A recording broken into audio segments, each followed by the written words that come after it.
तो दोस्तों इस वीडियो में हम बात करने वाले हैं एक शानदार स्मॉल कैप कंपनी के बारे में। कंपनी काफ़ी अच्छी है, इसके बारे में पहले भी मैं चर्चा कर चुका हूँ और इस कंपनी का भविष्य काफ़ी उज्जवल नज़र आता है। कंपनी एक ऐसे सेक्टर को बिलॉन्ग करती है जो कि एक सनराइज सेक्टर है और इस सेक्टर की ग्रोथ आगे आने वाले समय में काफ़ी ज़बरदस्त आ सकती है। आगे आने वाला दशक यहाँ पर इस सेक्टर का रह सकता है।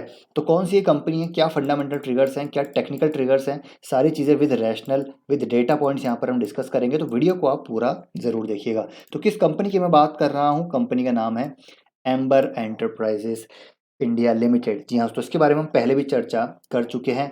आरएसी सेगमेंट की बात करूं, यानी कि रूम एयर कंडीशनर मार्केट की बात करूं, तो बीइंग अ कॉन्ट्रैक्ट मैन्युफैक्चरर यहाँ पर ये मार्केट लीडर है।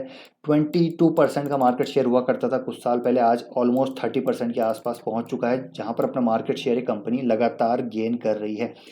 और यहाँ पर ये कंपनी इलेक्ट्रॉनिक मैन्युफैक्चरिंग सेक्टर, जी हाँ, तो उसको भी यहाँ पर एड्रेस कर रही है। और ईएमएस की मैं बात करूँ तो एक ऐसा सेक्टर है जो आगे तेजी से ग्रो हो सकता है। और यहाँ पर आप देखेंगे तो लगातार नई नई कंपनीज लिस्ट हो रही हैं और तेजी से यहाँ पर अपनी प्रॉफिटेबिलिटी ईपीएस को ग्रो कर रही हैं। तो एम्बर एंटरप्राइजेज भी यहाँ पर इसका एक बहुत बड़ा बेनिफिशियरी हो सकता है। मैन्युफैक्चरिंग थीम की मैं बात करूँ तो एक ऐसी थीम है जो यहाँ पर आगे ग्रो होगी। देखिए, एप्पल जैसी कंपनी इंडिया में कदम रख चुकी है, तो पूरा एक इकोसिस्टम हमको यहाँ पर क्रिएट होता हुआ देखने को मिलेगा। और आरएसी मार्केट की बात करें तो ये भी ग्रो होगा। इंडिया की जितनी पॉपुलेशन है, जितना कंजम्पशन है, पर कैपिटा इनकम बढ़ने के साथ यहाँ पर एयर कंडीशनर्स की डिमांड भी बढ़ेगी। और जिस प्रकार का हमारे यहाँ पर वेदर है, डेफिनेटली यहाँ पर लाइफस्टाइल चेंजेस हमको देखने को मिलेंगे।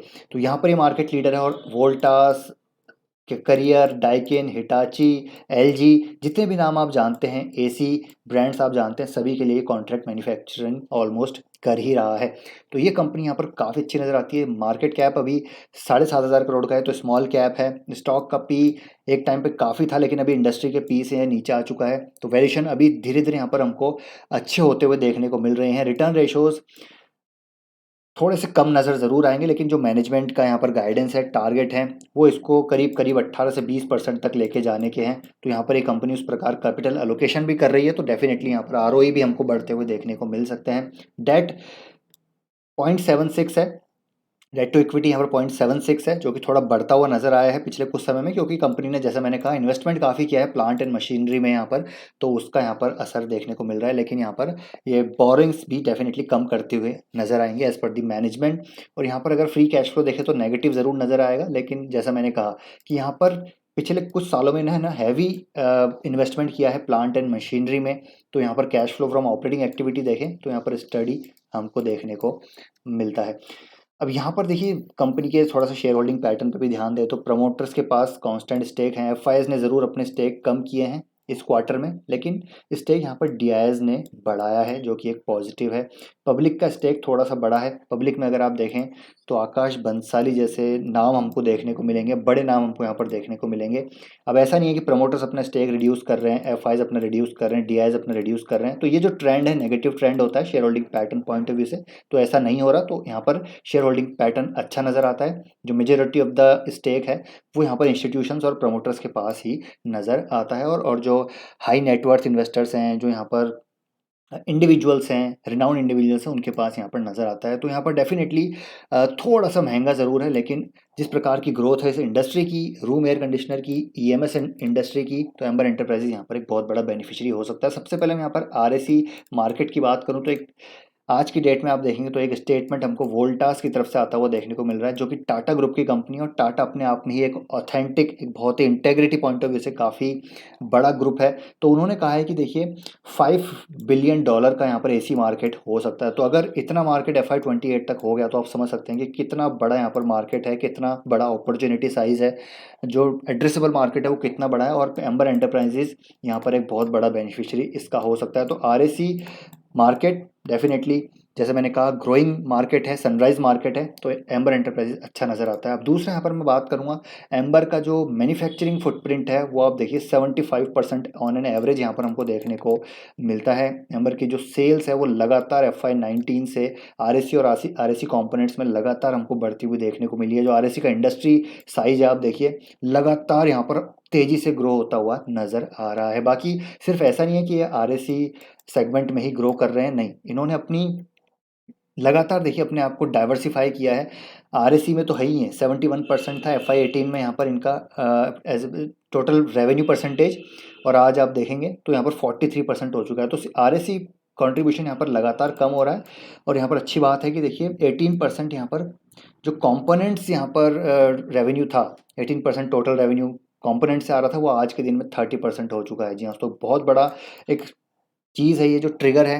क्यों एम्बर एंटरप्राइज यहाँ पर अच्छा नज़र आ रहा है, क्योंकि कंपोनेंट्स अभी भी एक तरह से इंपोर्ट ही हो रहे हैं हमारे इंडिया में, और यहाँ पर मैन्युफैक्चरिंग, जैसे हमने कहा कि यहाँ पर मेक इन इंडिया की जो थीम है वो एक लॉन्ग टर्म थीम है, और कंपोनेंट्स अगर यहाँ बनेंगे तो इकोसिस्टम डेवलपमेंट होगा, तो कंपोनेंट्स बनेंगे। और आरएसी कंपोनेंट्स यहाँ पर अगर ये बनाएगा, सिर्फ आरएसी नहीं, इनफैक्ट दूसरे कंपोनेंट्स भी यहाँ पर मैं बात कर रहा हूँ, जो बेसिकली पीसीबी कंपोनेंट्स हैं, जहाँ पर ये एक तरह से मार्केट लीडर है, वो भी यहाँ पर बढ़ता हुआ नजर आएगा, तो एम्बर इसका बेनिफिशियरी होता हुआ नजर आएगा। और मैनेजमेंट का कहना है कि ये जो 30% कॉन्ट्रीब्यूशन है टोटल रेवेन्यू का, ये 50% तक यहाँ पर जाता हुआ नजर आ सकता है आगे आने वाले सालों में, क्योंकि एक बहुत बड़ा यहाँ पर मार्केट है इसका। साथ ही साथ आप देखिए कि मोबिलिटी एप्लीकेशन का मार्केट जो इनका साइज़ है वो भी यहाँ पर कांस्टेंट है, 7% 6% के आसपास, जहाँ पर सिडवाल आता है। सिडवाल की ऑर्डर बुक मैंने आपको बताई थी, करीब 700-800 करोड़ की तो सिडवाल की ऑर्डर बुक है इनकी। और अगले 10 सालों में ये बोल रहे हैं कि 10 बिलियन, जी हाँ, 10 बिलियन रुपीज़ का यहाँ पर जो है रेवेन्यू ये टच कर सकते हैं 19% CAGR से मोबिलिटी